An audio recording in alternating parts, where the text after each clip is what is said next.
안녕하세요. 오늘 저희는 여러분이 보내주신 그 특별한 관계와 다리 건너기 발췌문을 가지고 좀 깊이 들어가 보려고 합니다. 이게 우리가 막 소중하게 생각하는 특별한 관계들 있잖아요.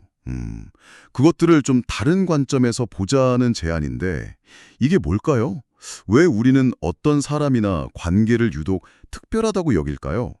이 자료 보니까 그 이유가 우리가 세상을 인식하는 방식이랑 아주 깊이 연결되어 있다고 하더라고요. 그리고 다리 건너기라는 말이 나오는데 이게 대체 무슨 의미일지 한번 같이 파헤쳐 보시죠. 네, 이 자료가 던지는 질문들이 참 흥미롭습니다. 그 핵심 주장은 뭐냐면요. 우리가 어떤 관계에서 막 특별함을 찾으려는 그 마음 자체가 우리 자신을 좀 분리된 존재, 그러니까 이 글에서는 에고라고 부르는데 그거랑 동일시하는 신호라는 거예요. 에고라는 게 본질적으로 분리를 원하기 때문에 모두에게 열린 그런 보편적인 사랑보다는 좀 배타적인 특별한 사랑에만 가치를 둔다. 뭐 이런 이야기죠. 와, 특별함을 추구하는 게 오히려 에고의 작용일 수 있다니? 그건 좀 생각 못 해봤네요. 그럼 우리가 느끼는 그 애틋한 감정들이 다 잘못됐다는 걸까요? 잘못됐다기보다는요, 이 자료의 관점에서는 그게 우리를 제약할 수 있다는 거죠. 그러니까 사랑은 원래 자유 그 자체인데, 특별한 관계라는 그 틀이 우리를 어떤 보이지 않는 속박 상태에 두게 되고, 뭐 죄책감 같은 감정을 키워서 결국 우리 자신을 가두게 된다. 이렇게 지적해요. 겉으로는 되게 좋아 보일 수 있어도, 그 안에는 진정한 의미의 자유는 없다. 뭐 이런 거죠. 아, 듣고 보니까 너 없으면 안 돼. 뭐 이런 거 있잖아요. 그런 강렬한 감정이 어쩌면 진짜 사랑이라기보다는 분리감이나 어떤 두려움에서 오는 걸 수도 있겠군요. 오, 이 자료에서는 특히 육체와의 관련성도 되게 강조하던데요. 네, 맞습니다. 이 특별한 관계라는 게 사실 육체를 빼놓고는 생각하기가 좀 어렵죠. 그리고 이 관계를 소중히 여길수록 우리 자신이나 다른 사람을 육체라는 한계 안에 딱 가둬버리게 된다고 말해요. 이게 바로 이 자료에서 말하는 다리 이편의 모습이에요. 분리된 세상인 거죠. 각자 이렇게 떨어진 개인들이 어떻게든 막 하나가 되려고 애쓰는데 그 과정에서 오히려 근원적인 연결, 그러니까 여기서 말하는 우주나 신과의 연결은 부정하게 된다. 뭐 이런 설명입니다. 그렇군요. 그럼 그 대안으로 제시된 다리 건너기, 이게 뭔가요? 진짜 무슨 강을 건너고 그런 건 아닐 텐데. 그렇죠, 그렇죠. 물리적인 장소가 아니고요. 세상을 바라보는 관점 자체의 아주 근본적인 전환, 그걸 의미합니다. 뭐랄까, 세상을 보는 안경을 바꿔 끼는 것과 비슷하다고 할까요? 이전에는 막 분리, 한계, 뭐 부족함 이런 것만 보였다면 다리를 건너서는 연결되어 있고 가능성이 넘치고 충만함을 보게 된다는 거죠. 이 관점에서는 육체의 중요성은 점점 희미해지고요. 육체의 유일한 가치는 오히려 다른 사람들을 이 새로운 관점, 이 다리로 데려와서 함께 자유로워지는 데 있다. 이걸 깨닫게 된다고 해요. 관점의 전환이라. 근데 이게 말처럼 쉬울 것 같진 않은데요.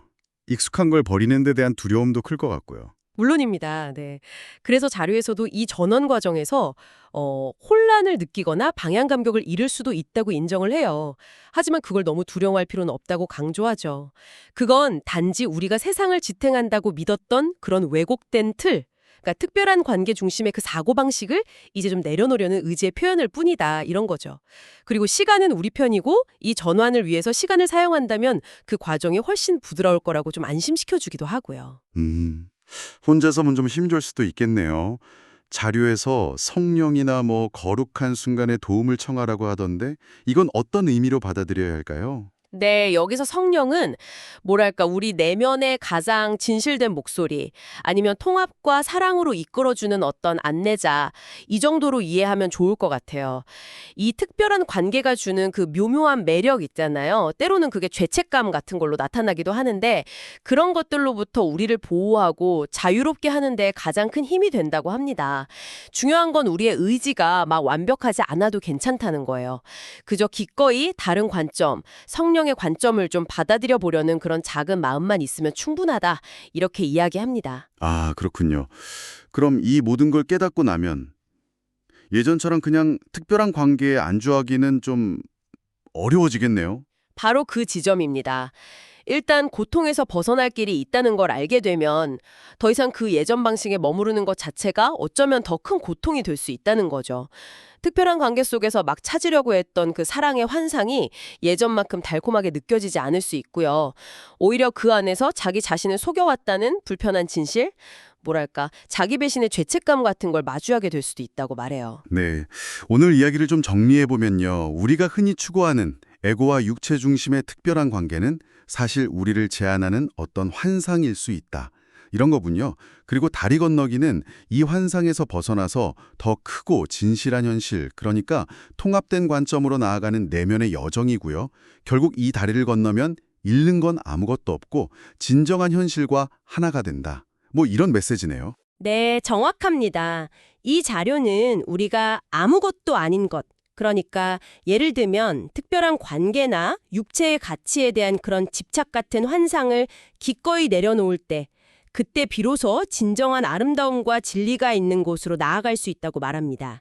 자, 여기서 여러분께 마지막으로 한번 질문을 던져보고 싶어요. 이 자료의 관점에서 봤을 때 여러분이 혹시 아무것도 아닌 것이라고 마음 한편으로는 알면서도 놓지 못하고 있는 것은 무엇인가요? 그리고 그것이 어쩌면 여러분이 얻을 수 있는 모든 것, 즉 진정한 자유와 평화를 어떻게 가리고 있는 건 아닐까요? 네, 오늘 함께 나눈 이 깊이 있는 이야기가 여러분의 관계 그리고 세상을 바라보는 방식에 어떤 새로운 생각거리를 던져 주었기를 바랍니다.